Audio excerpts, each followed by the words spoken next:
A mí todo este proceso judicial me parece un escándalo, pero no por lo que ha investigado el proceso judicial, sino por el mero hecho de su existencia. Soy periodista, aquí hay unos cuantos más. Todos los días, a todas horas, se publican información que sale de procesos judiciales. Todos los días, a todas horas, desde los juzgados, se filtra información.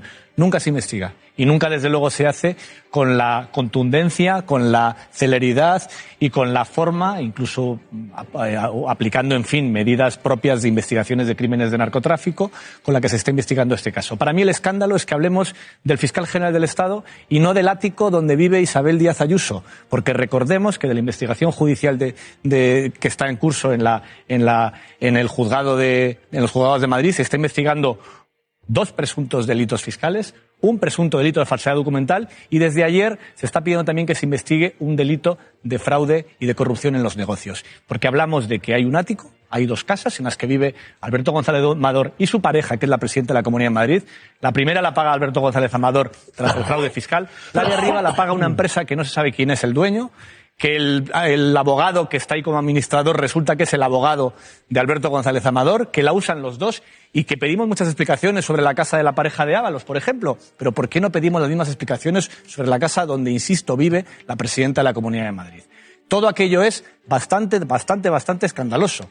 Me refiero a la investigación judicial que está en marcha alrededor de la pareja de Díaz Ayuso. Y estamos hablando, pues eso, de la presunción de inocencia, que parece que Alberto González Amador la tiene más que nadie, y que cuando se publican documentos en la prensa sobre instrucciones judiciales de Ábalos, de Koldo, o del PP, o de cualquier otro, nunca pasa nada. Pero cada vez que alguien investiga algo que tiene que ver con corrupción con la Comunidad de Madrid, alguien sale por la ventana. El anterior al fiscal fue Pablo Casado, el presidente del PP antes de Alberto Núñez Feijóo. Un año y medio después de que el diario.es publicara aquella exclusiva del fraude, el Tribunal Supremo ha condenado al fiscal general del Estado por haber confirmado a los medios que González Amador había confesado ese fraude ante la Fiscalía, desmontando las mentiras de Ayuso con, dice el tribunal, datos reservados. Tenemos la sentencia, son 233 páginas, pero no hay ninguna prueba directa de que efectivamente el filtrador de aquel correo de confesión fuera el fiscal general del Estado. Yo tenía el contenido del correo a través de 3 fuentes distintas. Y aquí tengo un dilema moral bastante gordo, de que hay una persona a la que se le pide cárcel que yo sé que es inocente porque conozco la fuente, pero no puedo decir mi fuente. Los periodistas dicen que no fue él, pero la sentencia dice que tuvo que ser él. Aunque, por otro lado, no descarta que fuera alguien de su entorno inmediato. A Álvaro García Ortiz le condenan a indemnizar al novio de Ayuso y a una multa y a 2 años de inhabilitación. Álvaro García Ortiz ya no es fiscal general del Estado. Pero este caso no va de una persona concreta, a la que por cierto la mayoría ni conocíamos hace un año. Este caso es el caso del año, porque ha encarnado como ninguno la batalla judicial, el sesgo de la justicia, las diferentes formas de hacer periodismo, y porque la derecha lo eligió como campo de batalla. Y ha ganado. La verdad judicial que nos queda es esta. La justicia ha condenado a un fiscal general del Estado por cometer un delito con el único objetivo de atacar y dañar a un adversario político. Estos hechos son propios de una dictadura. Ignacio Escolar, director del diario.es. Hola. Hola, Juanlu. Ignacio, esto empieza hace año y medio, con aquella exclusiva, aquella mañana del 12 de marzo, en la que publicamos el fraude del novio de Ayuso, y ha terminado con una victoria de Ayuso, un fiscal general condenado, y en fin, todo un poco al revés. ¿En qué momento durante todo este tiempo pensaste por primera vez esto se va a complicar? Pues desde el primer día, desde el día antes de publicar, porque la experiencia nos demuestra que noticias grandes son problemas grandes. Nos pasa siempre. Cuando dimos lo de Cifuentes, acuérdate, acabamos imputados Ejerique y yo. Cuando sacamos la historia de las mascarillas del hermano de Isabel Díaz Ayuso, acabó saliendo por la ventana Pablo Casado. Y aunque no teníamos ni idea de cómo iba a terminar esta historia, sabíamos por los antecedentes que cada vez que tocamos a la presidenta de la Comunidad de Madrid, algo sale mal, algo acaba mal. En momentos así, Ignacio, siempre hay gente que nos pregunta, sobre todo a ti y a José Precedo, ¿no?, que es quien firma la información aquella del correo de confesión, si sabiendo que han condenado a alguien por un delito que no ha cometido, y además aquel correo no era 100% imprescindible para probar el fraude, porque ya habíamos publicado aquella exclusiva bien documentada, pues no sé si queda algo de duda, de resquemor, de culpa. Tanto Precedo como yo lo hemos hablado un montón de veces y hemos rebobinado esa jugada, esa noche, esos días muchísimas veces. Hemos vuelto allí, pensar qué pasó, qué es lo que teníamos que haber hecho. Si lo llego a saber no lo publico. Y yo cuando Precedo me dice esto siempre le digo, es que no depende de nosotros, el problema es que da igual lo que hagamos si el campo de juego está amañado. Si luego todo acaba pitándose penalti donde no lo hay, da igual lo que hagamos, cómo juguemos. Al final te dará la sensación de estar viviendo una tremenda injusticia. Bueno, vamos a los argumentos de esa sentencia que hemos esperado tantos días desde que sabíamos que iba a ser condenatoria, porque merece la pena analizarla con calma. El primer problema de la sentencia es que es condenatoria, pero no es que no pruebe directamente que el filtrador fuera Álvaro García Ortiz, es que de hecho no descarta que fuera otra persona, Ignacio. Es el agujero más notable en la sentencia. Son tan débiles los indicios, porque pruebas directas no hay, solo indicios, que acaba reconociendo el fiscal que fue él o otra persona de su entorno con su conocimiento. ¿Cómo que otra persona de su entorno con su conocimiento? El único que estaba sentado en el juzgado como acusado era el fiscal general y ahora resulta, después de todo este proceso tan abusivo e intrusivo, que pudo ser otro. A mí me parece que es una sentencia tremendamente débil y que el hecho de que el propio juzgado no sepa explicar ni cómo, ni cuándo, ni siquiera el quién fue el que filtró, y tenga que utilizar ese argumento de que lo mismo fue otro, pero él lo sabía, lo hace tremendamente débil. Porque además, fíjate que la sentencia habla de con su conocimiento. El conocimiento no es lo mismo que el consentimiento. No es que el fiscal le dijera a esa tercera persona, que ahora de repente se saca de la chistera el Tribunal Supremo, fíltralo tú, sino que dice que el fiscal supo de que esa otra persona había filtrado. Si eso es así, asumiendo los propios hechos probados que da el Tribunal Supremo, ¿por qué se condena a alguien porque conozca que un tercero ha filtrado? ¿Dónde está para ti el argumento, la pirueta lógica más forzada que hace la mayoría del tribunal en esta sentencia? Para mí está en cómo se valoran los testimonios de los distintos testigos. Hay una persona a la que el Tribunal Supremo le da muchísima credibilidad, toda credibilidad, que es la fiscal Adriana Lastra, que lo que cuenta es que ella acusó al fiscal de haber sido él y que él le respondió, esto no es lo importante. Es decir, ni siquiera le reconoció, pues sí he sido yo. Claro, que tú en un mismo juicio a un testigo le des toda la credibilidad y a otros 6 que no te van bien, se la quites, pues es muy anómalo y para mí es un salto lógico inmenso, como después refleja el voto particular.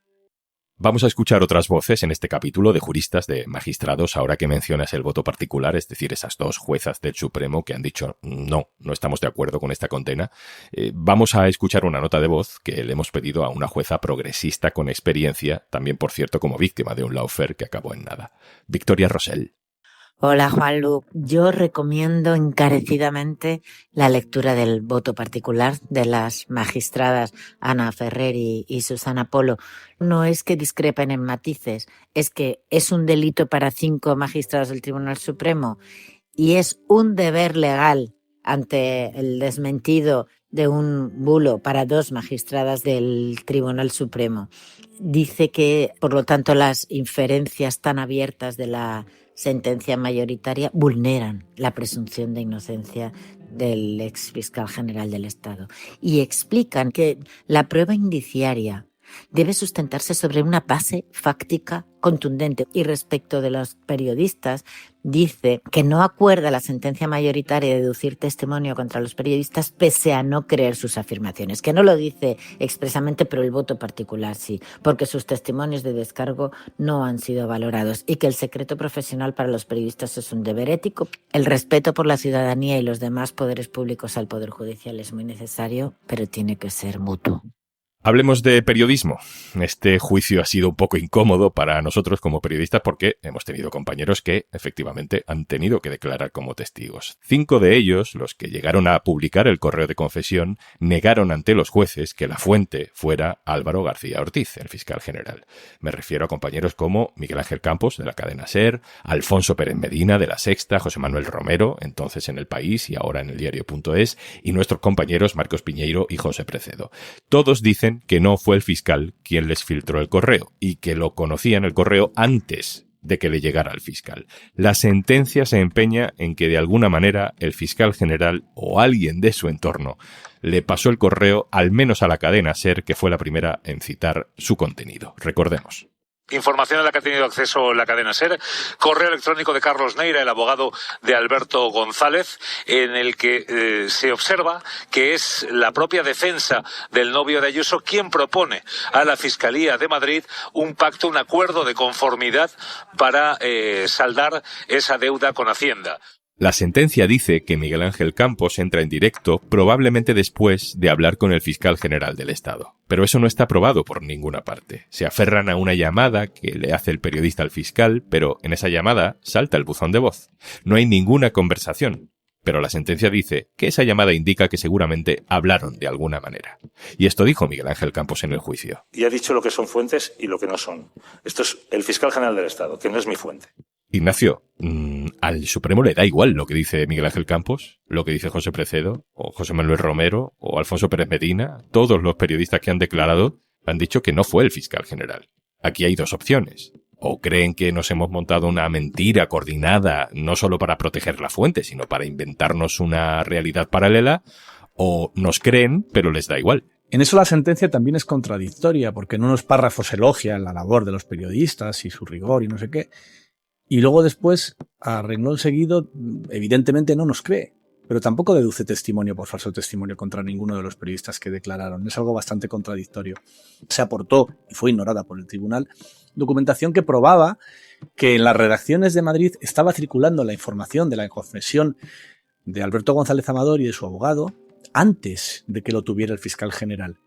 Se ha aportado un acta notarial que ha sido ignorada. Se han aportado registros de mensajes y llamadas que han sido ignorados. Lo que hace la sentencia todo el rato es ignorar aquellas argumentaciones o aquellas posibilidades distintas a la condenatoria para centrarse solamente en aquella interpretación o aquella hipótesis que sirve para condenar al fiscal general.